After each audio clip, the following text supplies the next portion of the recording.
Bismillahirrahmanirrahim. Assalamualaikum warahmatullahi wabarakatuh. Yang terhormat Bapak dosen kita, Bapak Ivan Ahmad Gufron, dan teman-teman yang saya banggakan. Perkenalkan, nama saya Ainul Suparhan. Saya sebagai moderator dan teman saya Muhammad Hussein Akmal sebagai presentator pertama dan Nurul Bahiro sebagai presentator kedua. Kelompok kami akan menjelaskan tentang epistemologi yang akan dibahas langsung oleh presentator pertama. Untuk presentator pertama, saya persilakan untuk menjelaskan. Assalamualaikum warahmatullahi wabarakatuh. Sebelumnya saya ingin berterima kasih kepada moderator yang telah memberikan saya kesempatan bicara untuk melakukan presentasi menjelaskan materi terkait epistemologi. Baik, yang pertama adalah pengertian epistemologi. Epistemologi adalah cabang filsafat yang mempertimbangkan hakikat, cakupan, asumsi, dasar, dan pertanggungjawaban terkait pengetahuan yang dimiliki. Kata epistemologi berasal dari bahasa Yunani dengan episteme berarti pengetahuan dan logos berarti teori atau alasan. Dalam bahasa Inggris, ini dikenal sebagai theory of knowledge. Sementara dalam bahasa Indonesia disebut filsafat pengetahuan. Lalu selanjutnya ada epistemologis menurut para ahli. Yang pertama menurut Abdul Munir Mulkhan. Ia mengatakan bahwa semua aktivitas dan pertimbangan manusia yang terus-menerus mengejar asal-usul ilmu pengetahuan dan bagaimana ia ditemukan. Lalu yang kedua ada menurut Mujamil Komar.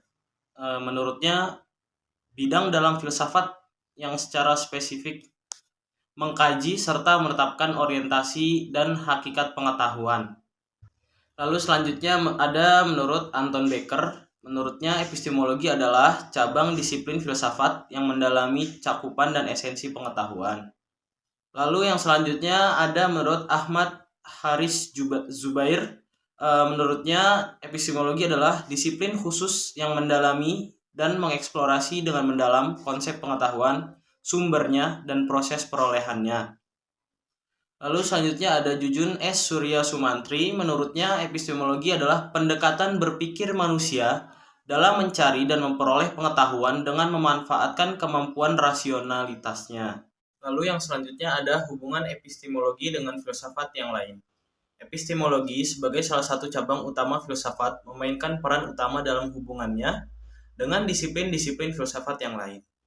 Meskipun materi yang dibahas dalam suatu cabang filsafat itu berbeda antara satu dengan yang lain, sering menjadi bahan kajian ahli filsafat. Namun, semuanya berdasarkan kepada dasar dan asas yang sama, yaitu coba untuk mencapai hakikat kebenaran dengan jalan keyakinan sebagai objektif akhir kajian. Ia merupakan aspek utama yang dibahas dalam disiplin epistemologi yang menjadi dasar kepada cabang-cabang filsafat lainnya. Lalu selanjutnya ada tujuan epistemologi. Tujuan epistemologi itu bukan semata-mata untuk mendapatkan pengetahuan. Meskipun hal tersebut kadang-kadang tak dapat dihindari. Fokus utama dari tujuan epistemologi ini adalah memiliki kemampuan atau potensi untuk memperoleh pengetahuan. Mungkin cukup sekian materi yang saya sampaikan. Kurang lebihnya mohon maaf, selebihnya saya kembalikan kepada moderator. Terima kasih untuk presentator pertama. Saya akan lanjutkan untuk presentator kedua untuk menjelaskan epistemologi. Baik, selanjutnya saya akan menjelaskan tentang sumber epistemologi Islam. Yang pertama ada panca indera, yaitu manusia memperoleh pengetahuan melalui panca indera, yaitu indera pendengaran, penglihatan, penciuman, peraba, dan pengecap. Al-Quran sering merujuk pada kemampuan indera manusia untuk merenung dan memahami tanda-tanda Allah di alam semesta. Selanjutnya ada akal yang sehat, yaitu pemikiran rasional yang dianggap sebagai anugerah dari Allah yang memungkinkan manusia untuk memahami hukum-hukum agama, moralitas, dan kebenaran. Penggunaan akal yang sehat ditekankan dalam konteks ijtihad, yaitu proses penalaran dan interpretasi hukum Islam. Yang ketiga ada berita yang benar, yaitu merujuk pada informasi yang sahih dan benar, khususnya melalui hadis yang merupakan tradisi tradisi lisan yang mencatat perkataan, tindakan, dan persetujuan Nabi Muhammad SAW. Hadis memberikan wawasan tambahan terkait dengan tafsir dan aplikasi ajaran Islam. Yang terakhir ada intuisi atau ilham. Fitrah adalah fitur bawaan manusia untuk mengenali dan memahami keberadaan Tuhan serta membedakan antara benar dan salah. Wahyi adalah wahyu atau inspirasi langsung dari Allah kepada para nabi. Keduanya mencerminkan dimensi spiritual dan intuitif dalam memahami kebenaran. Selanjutnya yaitu dasar epistemologis. Dasar epistemologis, ilmu adalah metode ilmiah yang merupakan langkah-langkah yang digunakan dalam pengembangan pengetahuan yang benar. Ini berarti bahwa ilmu pengetahuan diperoleh melalui penerapan metode ilmiah. Penting untuk kita catat bahwa tidak semua pengetahuan dapat disebut ilmiah, karena ilmu pengetahuan hanya mencakup pengetahuan yang memenuhi kriteria tertentu yang dijelaskan dengan metode ilmiah. Selanjutnya, epistemologi menurut pandangan beragam aliran filsafat dunia. Yang pertama ada epistemologi idealisme. Epistemologi idealisme dalam pendidikan menekankan pada penyediaan pengalaman belajar yang beragam untuk mengembangkan pemahaman objektif pada subjek didik, sehingga mereka dapat berpikir analitis terhadap berbagai realitas pengalaman.